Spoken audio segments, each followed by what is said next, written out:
السلام علیکم، فخر نیوز کے ساتھ میں ہوں سعدیہ بطول۔ سب سے پہلے شامل کریں گے آج کی اہم خبریں۔ جاپان کا کہنا ہے کہ عالمی دباؤ کے باوجود وہ تارکین وطن کا معاشرہ نہیں بنے گا۔ ڈیوس میں ورلڈ اکنامک فورم میں ایک رپورٹر نے براہ راست پوچھا کیا جاپان کو مزید غیر ملکی کارکنوں کی ضرورت ہے؟ جاپان کے وزیر خزانہ نے دو ٹوک جواب دیتے ہوئے کہا جاپان یورپ کی پیروی نہیں کرے گا اور ایک تارکین وطن معاشرہ نہیں بنے گا۔ اقتباس فوری طور پر آن لائن پھیل گیا۔ مبصرین نے اسے بڑے پیمانے پر امیگریشن کو مسترد کرنے کے طور پر تیار کیا۔ حامیوں نے اس بیان کی تعریف کی، دلیل دی کہ جاپان قلیل مدتی لیبر فکسز کا پیچھا کرنے کے بجائے اپنی ثقافت کو بچانے کا انتخاب کر رہا ہے۔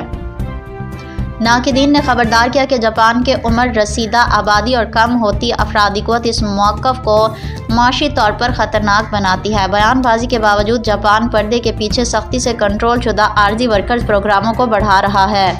جاپان کے الفاظ اور اس کی آبادیاتی حقیقت کے درمیان فرق ایک عالمی امیگریشن بحث کو ہوا دے رہا ہے۔